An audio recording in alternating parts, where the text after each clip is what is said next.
All right. Hi, good evening. Good evening, everybody. I'm here with Raging Papist again this week. My name is Paulo Munoz, but many of you know me as GameDiviner on Twitter. Today, we're going to try to talk about the religion of social justice. Now, this will be an interesting topic here, in particular because, at least for myself and Raging Papist, well, if you can't guess by his name, we're both religious people. So we're not going to be approaching this from the aspect that religion is something entirely bad or anything like that, but want to explore more of the appeal and perhaps even uh, some of the mindset behind it. And I think that actually will help a lot more with the discourse, especially as we're approaching more and more, in a way, neutrals and other people who are involved in the social justice movement. And I think it's actually important to understand different mindsets, and that's why I think it's probably a good idea to have this discussion.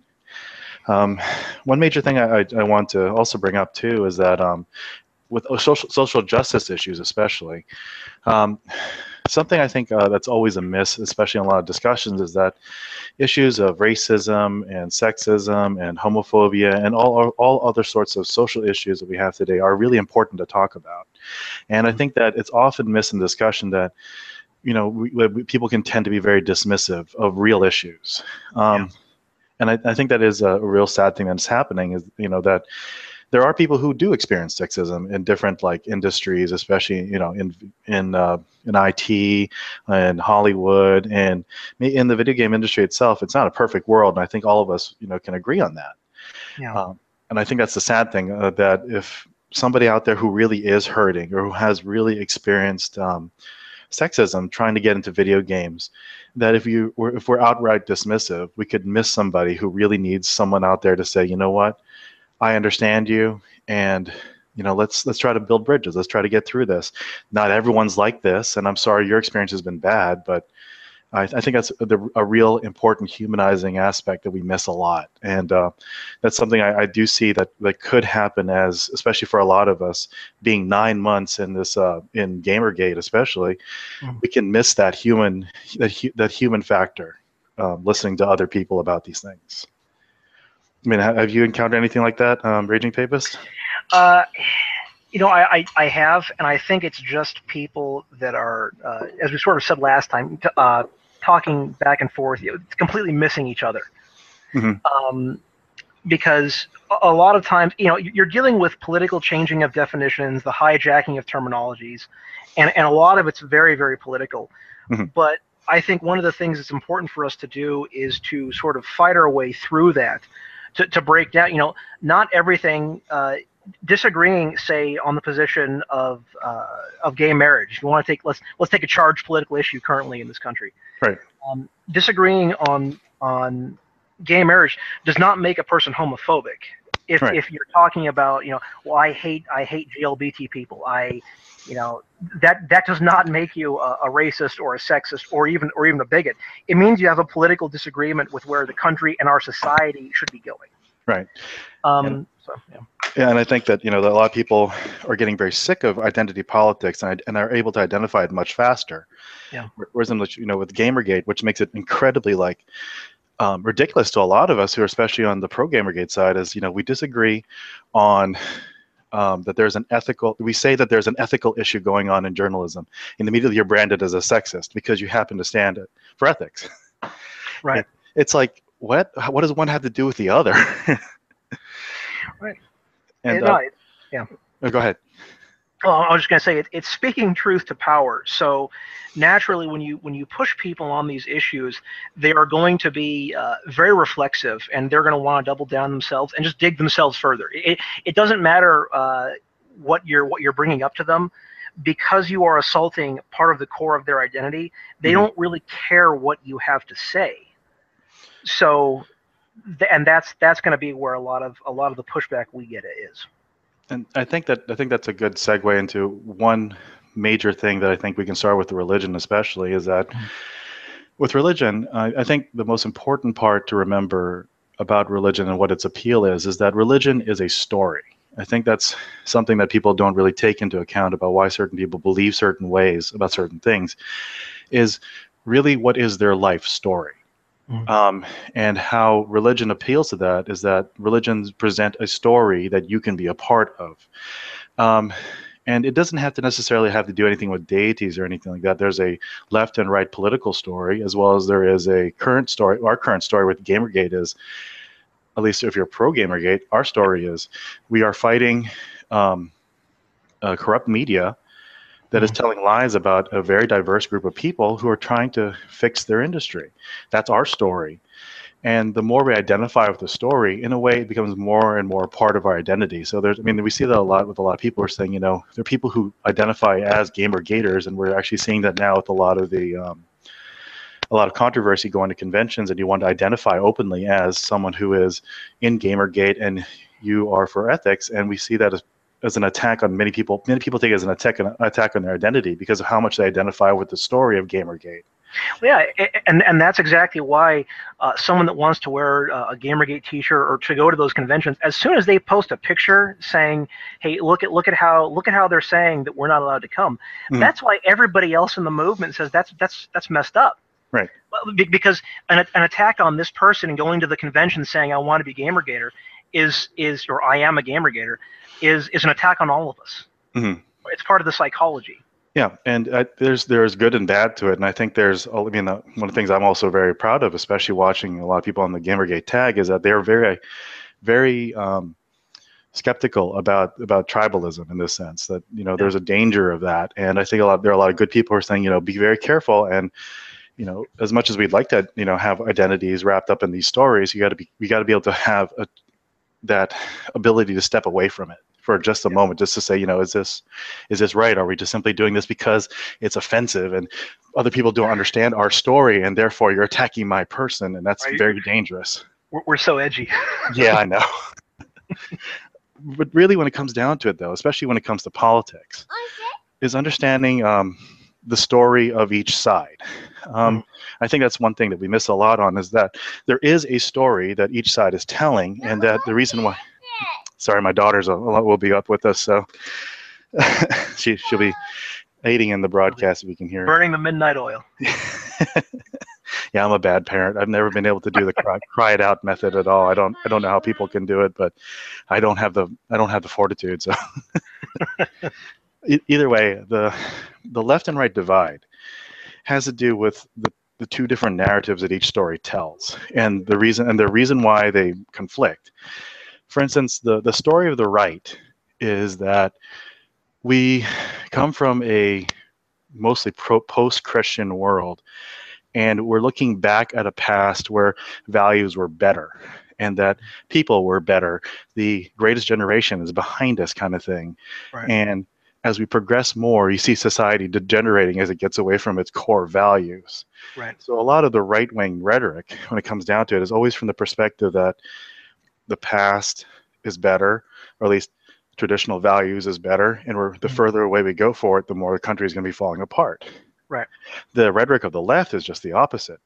Right. The rhetoric of the left is basically, we've come from a very superstitious, very racist, very homophobic background and sexist background, and that as we break away from all these traditional molds of religion and patriarchy and all these different modes of like holding society back, the further and more progressive we're going to progress towards a greater society. Yeah. So those two stories are basically what are in competition, and that's why there's a lot of language issues between the two sides, is what I see. So, like, for instance, like from the right perspective, when it comes down to things like the contentious issue of gay marriage, they're thinking that the further we move away from traditional values, the worse society is going to get. Well, from the other side, it's like, well, society was pretty bad off to begin with, and we're actually moving towards a more egalitarian society. And you can see how the two stories, this is why people react completely differently for the same set of information, and almost speak like a different language, is what I see. Yeah. And depending on the demographic and depending on your belief structure, will show which of the two stories you tend to lean towards. Yeah, and I think a good example of that is today. Today there was a comment that was left on one of my videos that was essentially about he attempted to sort of deconstruct and essentially label me as a You don't know. You very clearly didn't play this game. You don't know what you're talking about. And by the way, I see these things coming out of your camp all the time. Censoring others and telling people that they're not allowed to do this. And but you're pro Gamergate, so how did he come across that feeling that you're trying to censor others? Well, I have a feeling that he's clearly anti-GG. At least I got that from his language. Yeah. So he just came into the video just kind of say, hey, you're completely off. So then I made a long deconstruction of all the things that he said. Yeah. And the point is, it was really amazing to me because by the end of it, he would bring up all these things that I thought as a Gamergator you would support. Like it's like the issue of Dina and Mighty Number 9, and look at the abuses the community faced, and her pushing of feminism, and I want a female bot, and using her stance within that community to try and essentially usurp a bit of the project for herself. I don't think he saw any of that. That wasn't the narrative. That wasn't the story that he was reading or being a part of. The story that he was a part of was there was a woman under attack by a series of people, and all of their grievances are entirely unfounded. Right. So it really, oddly enough, I have a feeling it doesn't matter if I answered him or not. That's his story, that's his camp, and he's not going to. He wants no part of ours. And I think that really is the major disconnect, is that especially from the Gamergate perspective, I don't think they realize it as much, especially with a lot of people in Gamergate. We can tell their story. We can say, I understand that you believe that my side appears to be the side of, this is what they call us conservative, of, we want to stay on these older conservative values, conserve the traditional values of the gaming community, and therefore anyone who's against that is against progress and equality, and that's why they attack us from this direction.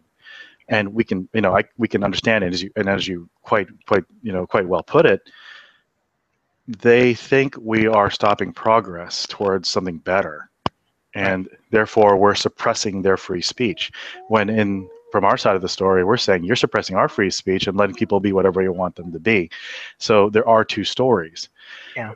The mark that of an incredibly good debater, as well as someone of marked intelligence, is can you tell both sides of the story? Can you debate it? And that's something that the older scholastics used to do, especially with like Thomas Aquinas. Absolutely. He would argue, here's all the negatives, here's all the positives, here's my answer and how I resolve the two sides. Right. And that's how you come to a proper conclusion based on the data that you have. Yeah, and unfortunately, that's back, at least the older school system. The scholastic method was mastery of a subject wasn't about memorization and are you able to repeat the talking points of a professor. It's being able to take a debate on both sides, answer and speak like you're speaking both sides, and be able to resolve the two sides together and synthesize a new answer. Right. And that's something that a lot of people don't do nowadays, and unfortunately our school system doesn't do nowadays. All you're supposed to do is repeat what the professor says. But the older scholastic method was understand both sides and come up with your own synthesis. Right. And I think a large portion of that is the sort of devolution of empathy. Empathy is no longer a virtue that people are supposed to have. You're supposed to be very insulated. You're supposed to be very comfortable with what you have, and that if someone challenges that, then they are a bigot, and they are a bad person. Right. And empathy is the tool that you use for that synthesis. Like for instance, I think that's where you have the hard social justice warriors, right, and then you have sort of the hard reactionaries like myself. I have a feeling you are not a reactionary, but I am. You know what? I think that in Gamergate, labels are almost meaningless. I mean, I've met people who call themselves anarchists and all sorts of different labels, and I'm like, when you come down to it, we really believe the same things about freedom and free speech. It's to what degree and how, and labels are almost, you call yourself reactionary, as you said last time in the last stream, you call yourself reactionary. You took a political test. You're not really that far from center. No, and that was why the thing that binds us sort of against anti-GG are the very common foundations of what we want in our society, and I think that is something that goes over the divide between right and left. Things like free speech, lack of censorship, a common understanding, artistic expression.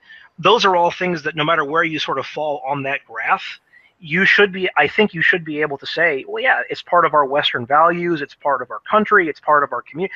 However you want to sort of synthesize that for yourself, it's a part of who we are. And I think SJWs, they specifically don't want that. They don't want to empathize with our perspective in GG at all. It doesn't matter where you fall on the line. They don't want to empathize with you because that would mean sort of challenging their own narrative and potentially coming to the conclusion that their SJW rhetoric is wrong or it's false. And I think that's one of the reasons why the temptation to block and just simply, I think that's one thing that the big mark of Gamergate is, don't block. And I mean, there is good reasons to block, especially if people are being very obnoxious on Twitter. But at the same time, like the temptation to block is even higher when it comes down to, especially to social justice advocates that we see on Twitter, is because anything that challenges the story is something that you want to suppress in any way whatsoever. Therefore, block out these 10,000, 20,000 people based on this list because you don't want this story challenged at all. They are right-wing. They are other. Their story is backwards. And instead of having to listen and to empathize, just cut them out. And I'm not going to, bash the left so much on this, or at least social justice so much in that sense, because the right does the same thing. Many religious people do the same thing, where if someone presents to you a different story about the way that the world is created, that the way that the creation story is, or the way that your belief system could be challenged, there's a tendency to block out people who challenge your identity, just the story that you're so close to your identity. Right. Well, and not to segue real quick, but I don't know any actual creationists like sort of Bible thumping creationists. And I do. Oh, really? Yes, I do. I would love to chat with one of them. I just want to know where they're coming from. I guess it's very interesting to me. So. I have to be honest. I have a harder time actually explaining their perspective than I do an atheist perspective, especially because from my background, I came from atheism. Mm-hmm. When it comes to creation, I'm just for the audience sake, at least and maybe we'll get into this in this stream or some other in the future. Part of the reason I became an atheist is because of my reaction to fundamentalist Christians. Yeah. And it's not just you. I mean, I think I told you about it just yesterday or the day prior. New York Times, several places have just done big studies, and essentially what we're looking at now is sort of the mass secularization of the United States.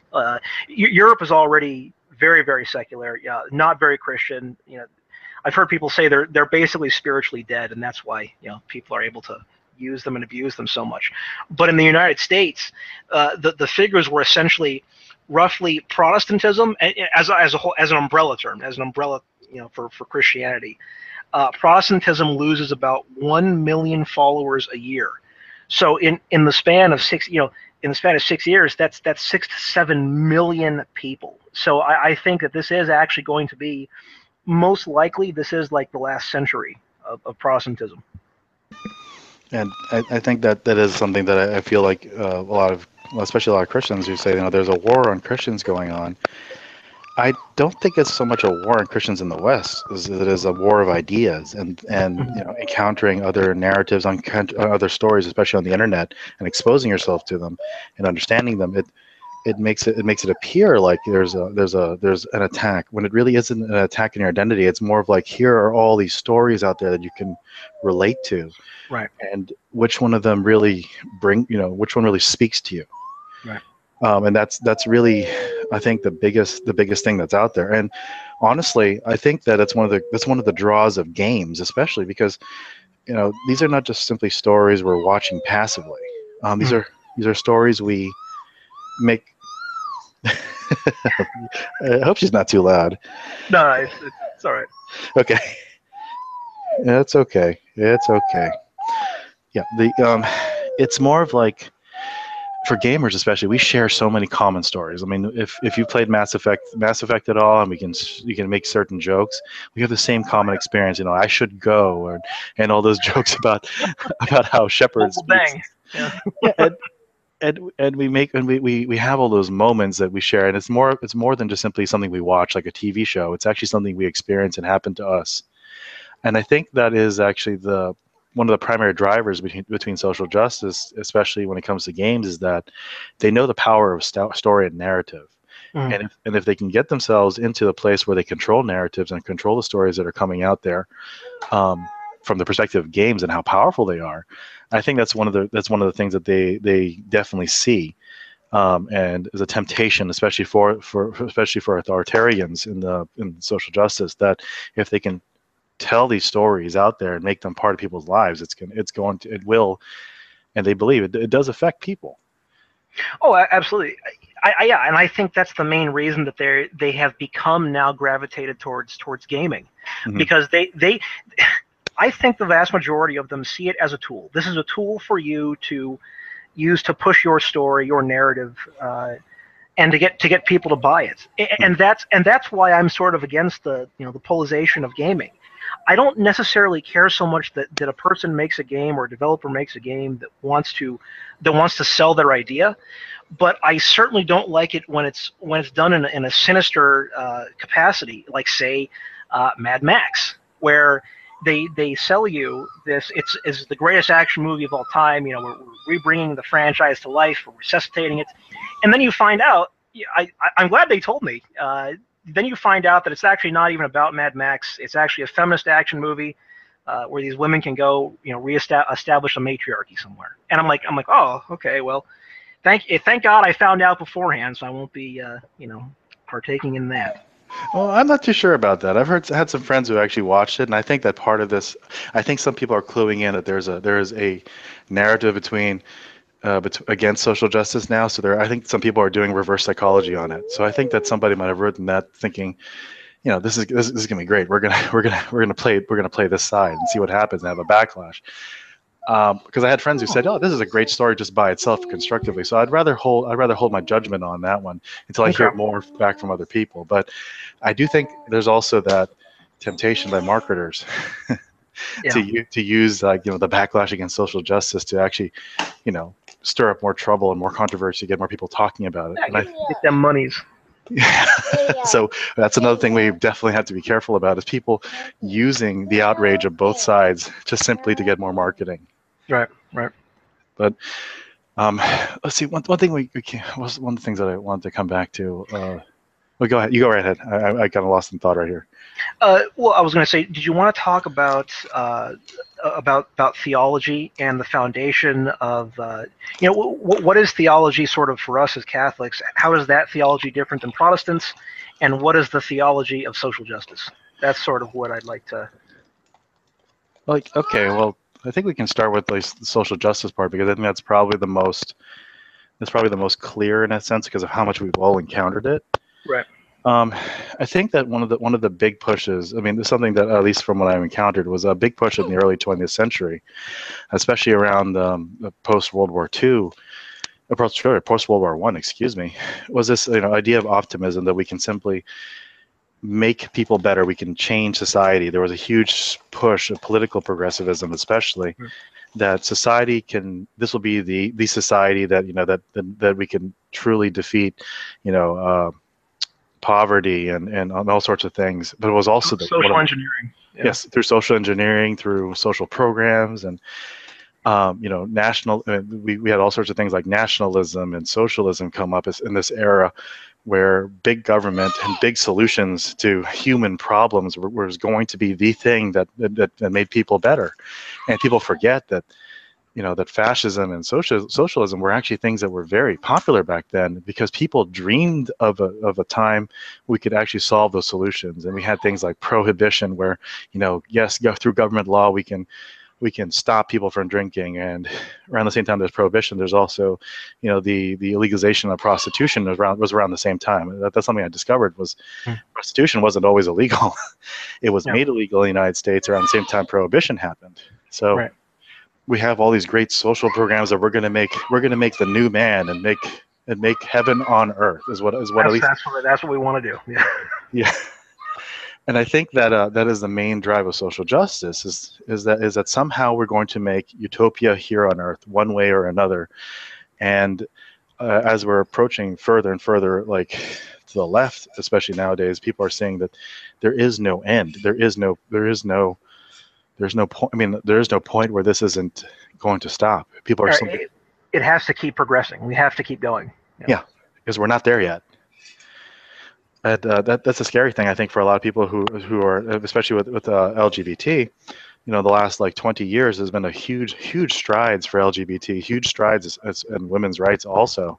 Mm. And now, you know, rather than saying, you know, we have Anita Sarkeesian, you know, very, very oddly saying things like, it's not about choice feminism where women have opportunity and, you know, they can individually choose for themselves the kind of life they want. It isn't good enough. We must collectively bring women to salvation. Well, she's a Marxist. I mean, there you go. She literally wore it right on her sleeve, right there. So thank you, Anita. I mean, for those who don't know the context of this is something she actually said both on Twitter and linking things on Twitter, but as well as on her an open speech in Australia.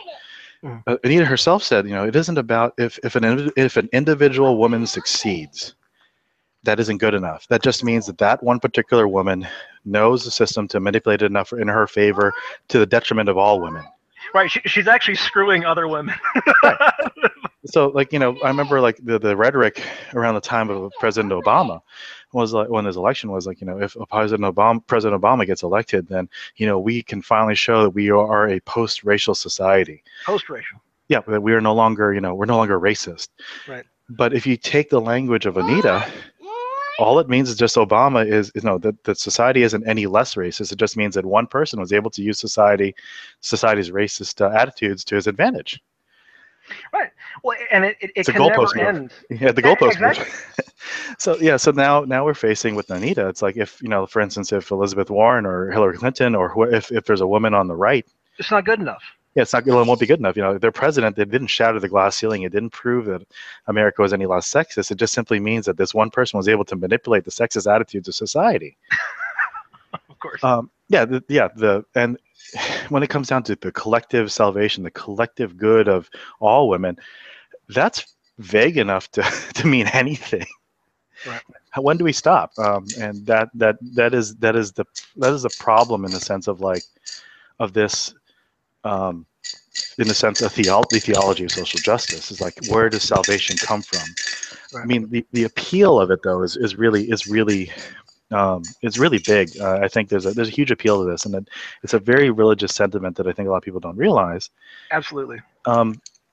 You know, like you have people like, and if for anyone, you know, especially for people who are in Gamergate know these names, but for context for people who don't know, you have persons like Arthur Chu, for instance. Arthur Chu is a big, rabid, anti-Gamergate personality, and you know, who talks lots about social justice, who talks very much against people who are you know sexist and very, you know, and talks about how, you know, Gamergate is very misogynist.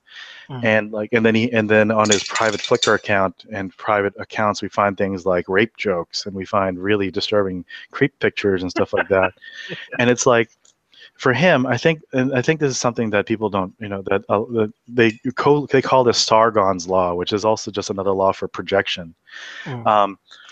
That somebody's inner demons are projected out, and they want to find a way to absolve themselves and to forgive themselves for these things. So the way they do that, no, you don't do that. No, you don't do that. That's right. Projection is bad. And and they take it out on other people. Yeah. So that's the one thing. I mean, it's very much a human thing to want to work out these issues you have and find some way of, you know, helping society and helping yourself at the same time. But the way it comes out is very malformed, and through this lens. And from my perspective, the thing that I'm curious, I used to think that I can't understand a social justice warrior. It's impossible. I don't understand the mindset. I don't know where they're coming from. But I think I'm actually able to empathize and understand where they're going, because you take the thing about a social justice warrior they are the ultimate cliche. they think they're so revolutionary. They think they're so unique that they're their own special snowflake. But they all dress the same way. They all have the same belief, and they all operate in conjunction with one another until they clash, and then they gleefully burn each other down.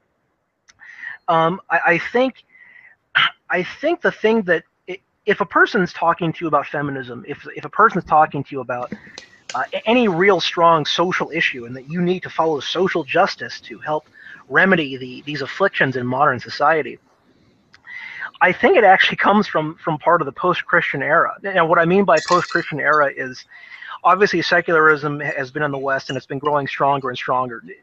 In the United States, only really recently, within the past, probably since post-2000, really. But so people call it we are in the post-Christianity period. But I think going along with sort of the spiritual death of the West, people are trying to find an answer that Christianity provided previously. And that's why people pick up the social justice mantra so readily, is because they think that it gives them the same salvation that Christianity does. I mean, look at how they operate with, well, don't you stand up for women? Don't you want to see, are you not your brother or your sister's keeper? Don't you want to bring salvation to everybody? Don't you want to alleviate the poor? Don't you want people to be treated fairly, and all these things? Mm-hmm. which are actually very Christian. I would say the fundamental flaw is that their theology is based off of political ideology instead of nature. But I think I understand that draw. And so when a person doesn't have that spiritual inclination that a religious does, I think they are susceptible when. Hello? Hello? Hello? Hello? Yes. Did I just leave you, or was it me who got cut off? Oh, I think I've been fine. Okay. All right. Okay. Because I heard. What was the last thing you said? I'm sorry about that. I didn't mean to. I was just saying that I think I understand the sort of the feminist mindset of how people become ragfem, or they turn to social justice because of the solutions that they bring. Mm-hmm. And people want those solutions. People want to feel that they are doing something better for their society. So very naturally they gravitate. If you tell them, that you can help women everywhere by saying that we should have more female leaders, well, naturally, sure. What's wrong with that? Sure, why not? I think that appeals to everybody. I mean, even us for in Gamergate, our whole thing is we're fighting for free speech, right? Right. I mean, all of us want to be part of that story, or that we're going to do something great with our lives. Right. And I that's where I deeply sympathize, especially for people who have, really shady pasts, and a lot of the people in anti-Gamergate do. Mm. They want to find a way to redeem themselves. They want to find a way to say, hey, you did something of worth, of something of value. And I think that's actually noble. Mm. It's just very, it turns out in a way very malformed. And in some ways, some people take really horrible advantage of these people.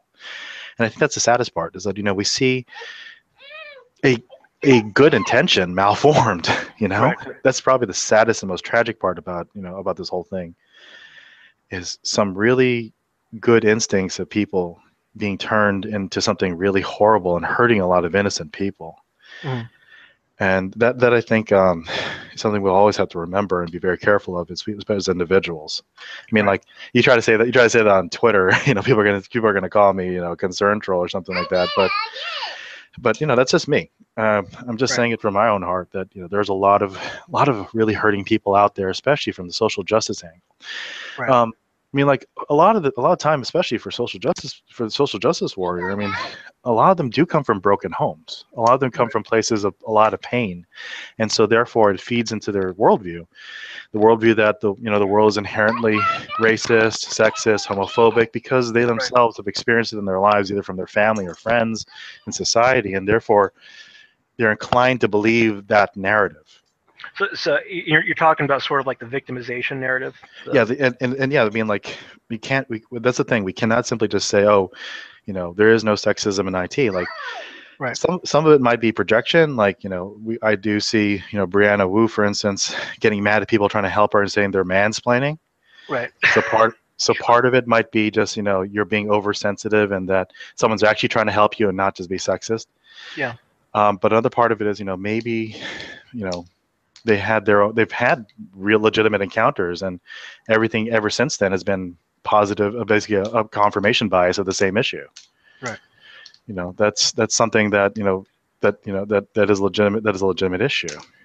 Brianna Wu herself said that she was, at least from some of the biographies I've seen, adopted, maybe and neglected from her adoptive family. So some of the issues that she's faced trying to find her own identity are legitimate, I would say, and it's come out in such a way that we can make fun of it and stuff like that, but really when it comes down to it, this person is hurting on some level. They're broken.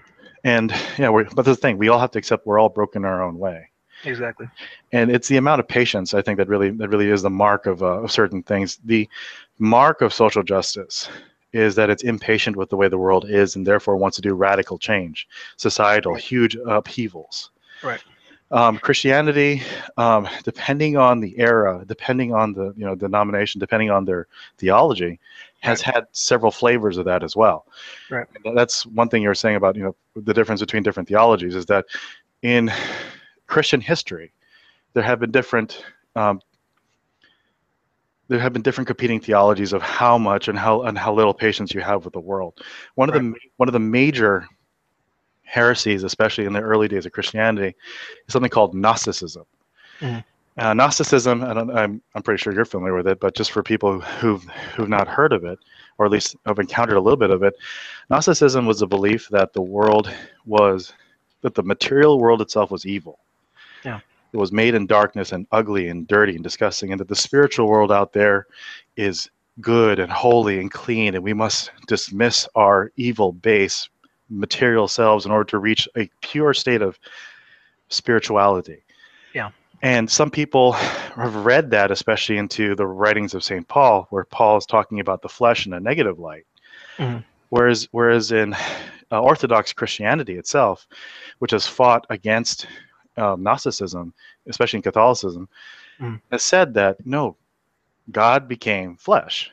Therefore, your body, the material world, especially in Genesis, the material world was made good. Yeah.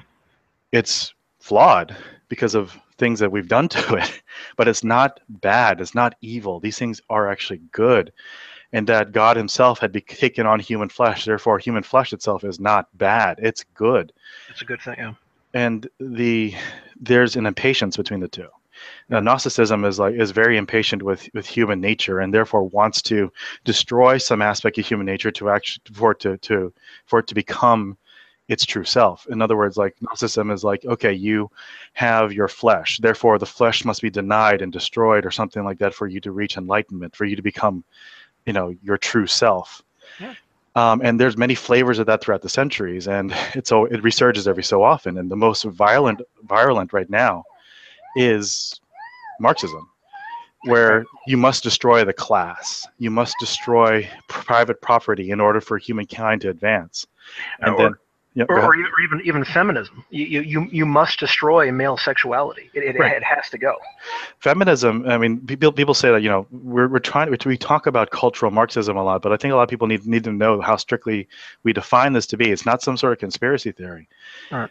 Cultural Marxism is simply the belief, and it's a transference of Marxist thought, of collectivism, of class, to some cultural aspect.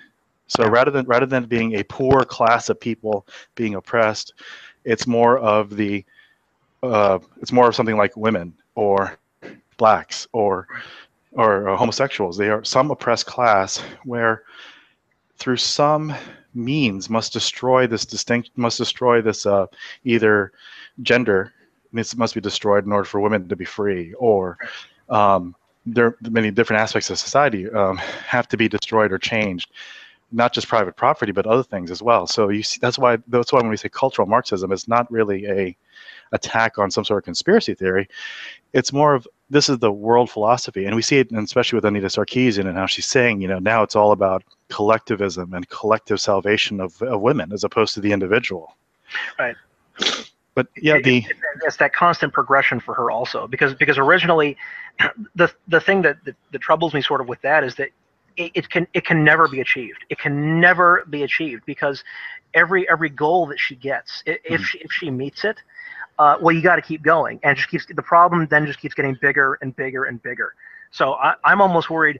What happens? What happens if male sexuality is no longer the problem? Yeah. Like, what comes after that? Well, I mean, we are to the point where we're, as you know, as Christina Hoff Sommers says, we are at a war against boys, is what is her book, right? Right. And just recently, I think a few things were passed around the hashtag was the psychologist Philip Zimbardo was talking about how boys are retreating into video games and pornography.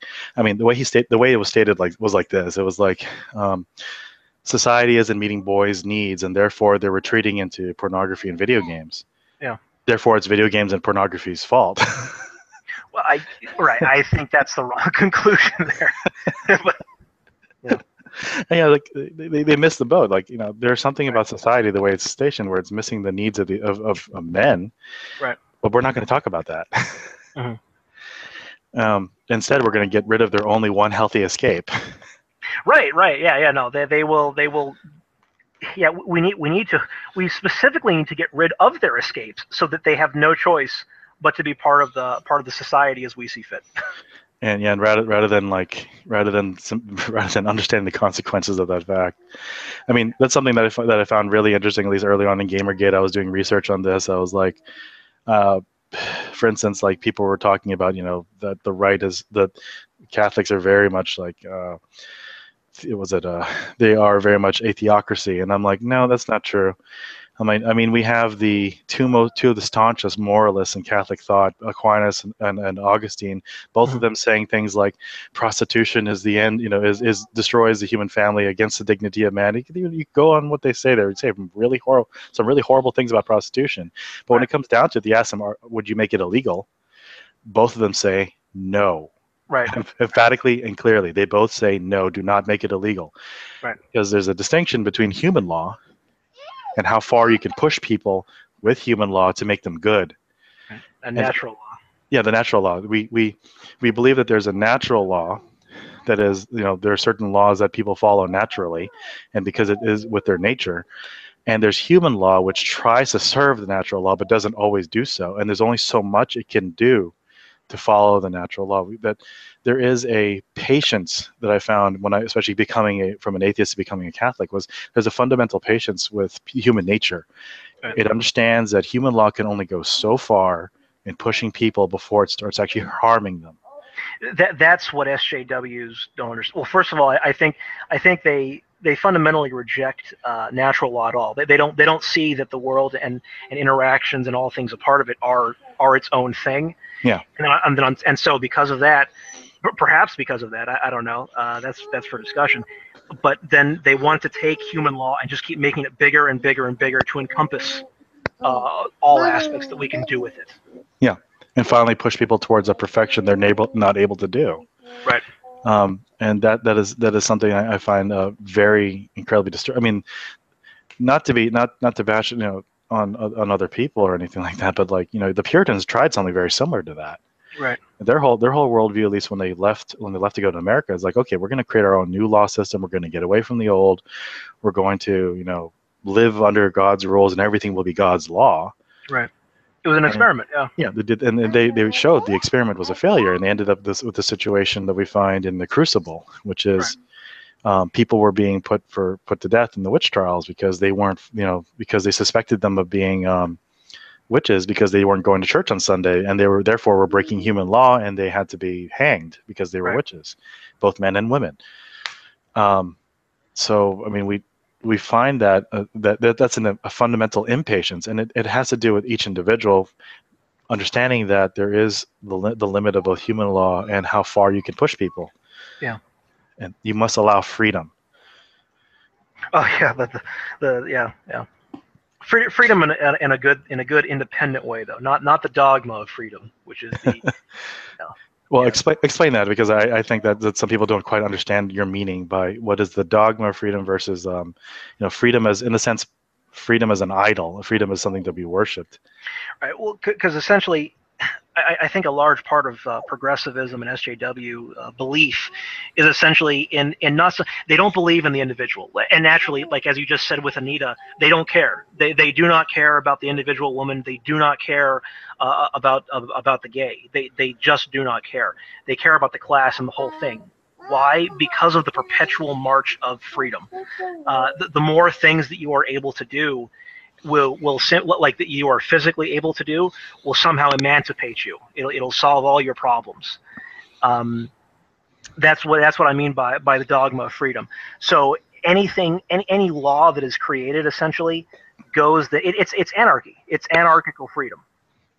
In a way, it reflects what I said earlier with Gnosticism, which is your material body is something that you can ignore because it's evil. Right. You're pure spirits, and therefore, your body, what your body is, doesn't matter. Mm-hmm. So they try to do something that's completely and totally anti-human, which is, let's get rid of property, let's get rid of, totally disregard gender, no matter what.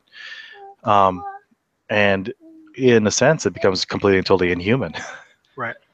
Because the body, this aspect of your body being something that's good and something that you need to take into account is something, and the humanity that you have is something they don't want to take into account. Right. Well, they're trying to form the Ubermensch, is what it is. Well, yeah, and I mean that. I mean they don't, because they want to reject the way the body naturally operates. They want to reject that humans have sexuality. They want to reject that guys like tits like the sorceress. They want to reject all that so that they can, in their mind, construct that perfect. If everybody just does this, if everyone just functions in this specific way, then all your problems are gone. Well, in order to do that, they need to control education because, parents and society and religion, in a way, get in the way of their narrative, get in the way of their story and the way that they want people to see the world. Yeah. And the appeal to this, though, I think we should also address is that there's a huge appeal. And I don't think people take into this account also is that the appeal to a lot of people, for instance, let's say you've had one of the things about religion, and something that any religion you go to, is that if a religion or a belief system wants you to isolate yourself from your current support structures, it's very dangerous. Let's put that out there. There are cults out there that do that. They say basically if no one agrees with your choices, then therefore you must remove them from your life. Yeah. That's something that's very dangerous, both from a religious perspective, but it does also happen in social justice circles, which is something people don't take into account. And people have made that comparison with the cult-like a part of it. But the issue that I find is, for instance, someone who is struggling with their sexuality, who wants to find their identity, finds themselves in a place where they're accepted by lots of good individuals, and their parents and their friends don't quite understand the changes that they're going through, and therefore they will naturally disassociate with their family. That is something that I think people don't take into account, especially when it comes with social justice warriors, is that once you start removing your support structures of people who are around you, it's harder for people to, say, hey, maybe there is another way to look at these things. That's why cults are very strong, and that's why cults have a very hard time. It's a hard time breaking out of the cult because once you remove your old support structures, it's hard to get back to normal life. Yeah. But that's especially with social justice warriors, that thing naturally happens, especially when you have people like you. You come from a very strict Christian home or a strict religious home of any sort, and you're trying to address sexual issues of your own, and your family rejects you in one way or another. And the only people who've come for you are people who are very much into the social justice movement, right? And therefore you identify with it more strongly. And that, I think, is something that needs to be taken into account. Someone like, for instance, Sarah Butts, which is someone who's someone who's very strongly anti-Gamergate. Right. Just reading some of the stuff that she was admitting on those logs. I mean, there's some very disturbing things that she's admitted to that people that people have been talking about. Is that she's openly has open sexual feelings for children. I want to make a distinction there, though, is that there's nothing here in these logs that say that she's ever had any sexual contact with children. It's just that when you read it, she is unable to be aroused unless it's by a child, Mm, or at least looking at pictures of children. That's a huge difference. And mm, I think that with someone struggling with that and knowing it's a psychological problem, knowing it's not socially accepted, finding themselves in a place where people say, it's okay. We're going to help you with this problem. We're not going to hold it against you. We're not going to judge you by it. It becomes very, if you can imagine, that's a place you want that I would imagine Sarah would feel very safe in. right. I mean, like there are people out there who have been abused as children sexually, who have issues with having normal sexual relations with other people, Of course, yeah. and that's something I think that that people don't really talk nearly much about, or at least try to humanize that aspect of it. Is that if you're abused as a child, sometimes it's very difficult sometimes to find normal sexual relations, that what you call normal sexual relations with other human beings, and, Yeah. and developing those relationships. And Sarah, unfortunately, is one of those people who I think falls into that, and therefore strongly identifies with people in the social justice movement who will try not to judge her about that and will try to help her, which, in my opinion, she does need a lot of help. Right. Yeah, I'll say. I mean, that's the sad part about it. Is like, as people make fun of it, I mean, I kind of, I mean, myself, I'm like, I have myself thrown in my 2 cents. I have to admit, I've thrown in my 2 cents about it and made fun of it as well. Well, we're all Especially, people. well, yeah. And, I mean, it's hard for me not to feel a little bit of Schadenfreude, especially because she's been at us for so many months, lying about us and telling other people about how horrible we are and that we're pedophiles. Yeah. And then all of a sudden we find out about her. It's like, there's a little bit of that human part of it that says, yeah, I'm kind of glad that came out. But at the same time, like I think that it's something that a lot of people need to remember, is that this is somebody with some deep problems. Right. And She's got some damaged goods. yeah, and it's someone who needs a lot of help. And unfortunately, the people who she's associated with and defending, and have are who may have also been really good and kind to her in the past, I'll put it that way, are the ones who are under attack. Mm-hmm. So it's only natural for her to do this for so long, for like 9 months, and keep it up for so long. Yeah. So I think that's really the thing about this whole thing. There are so many human aspects of it that I think that we all need to have some sympathy and reflection for. I mean, yes, we need to get the truth out there. We need to make sure people know we have not been these evil people for 9 months, trying to attack women or anything like that. We're just trying to get people to be honest and ethical with our hobby, and it's gotten to this ridiculous point where it feels like it's 1984 for just video games, right? Right. It does. But the humanity of it all, I think that is really something that we always have to remember. We're dealing with human beings, even though most of it, a lot of it, is 140 characters on Twitter, is what I see most of the time. And that's that we have to be able to distinguish between the person and the ideology, because ideology, belief, it's very easy on paper to shred. Right. You can go to town on that, but to actually then apply that to a human being, no, you don't want to do that. And I don't think that's what Gamergate should be trying to do. No, and as individuals, it's up to us to do it. I mean, anyone who knows me on Twitter I'm not going to get in your face about it at all on Twitter. In fact, I stay away from it on Twitter. Yeah. But when it comes down to it, all of us need to at least see the humanity in each of us. Yeah. And it'll come down to that. And I have good faith in all the people of Gamergate, including the A-Team. I love the A-Team. They are probably the most anti-tribal of people out there. And they realistically say things like, you guys are identifying way too much with Gamergate. It's kind of dangerous, is what I see them mostly doing. Yeah. Even though with all the things that they do, and they troll a lot, even them, I have good faith in them, because I've seen some really good things coming from them. They may not think so, but I watch them a lot, and I kind of laugh about it to myself. But there are good people all over, and I have great faith in them. Oh, the chat has just gone to shit. Really, what are they saying? I can't. There's a debate going on. There's debate going on between three people, and it's all just in before faith and now kill your son. Religious debates on a YouTube chat. Glorious. It's the way it's always going to be, I think. It's always going to be, yeah. Is there anything you want anything there you think we might need to address, or anything that people that might be actually insightful? I can't see it. I have to sit with my daughter away from the computer. Yeah, no, it's fine. I think it's okay. I think all parties know that it's chat. It's chat. You can close the chat if you don't like. You can hit the hide chat button. So.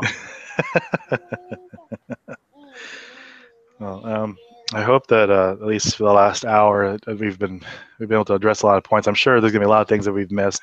Oh yeah, I especially when I sat down, I was like, oh man, I want to go into the politics and the rise of secularism, and let's talk about the difference between natural law and whew.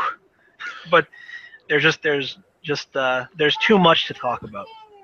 Well, either way, I think that if people enjoy this, and we're glad to do this again some other time. Last week we had about almost 700 views from our last video. Wow, that's good. Yeah, I know. And that's pretty exciting. I got to admit, when I saw 100 some views, I was like, holy crap! I'm a big YouTuber now. Yeah, we're making lots of money now. No, we're just doing this for free because we want to talk about it. If there's anyone else, you want to go? Oh, okay. Well, I guess my daughter says it's time to get going. Yeah, if there's anything you guys want to talk about or anything like, please feel free to post like some comments on the chat. We'd love to see what you guys want to talk about. Anything you want to address, anything we missed, anything we think we did wrong too. You can find us on Twitter, Raging Papist. I'll be sure to post your link on the bottom as well as for your YouTube channel. And I'm going to try to continue this stream some other time, maybe next week. Yeah, I'd certainly be down for that. It's always a pleasure. And I will just say, religious debate, if it's spirited, is always fun between the atheist and the theist. Let's just remember, though, that I think if you're watching the stream, you're a part of Gamergate. So let's, don't be a dick. That's sort of my ending thing. With me, you know what? Be whatever you want. Just don't be Will Wheaton. There you go. All right. Well, you everyone have a good night, and I'll see you guys later. All right. Have a good one. Thanks for joining. Thank you for being with me.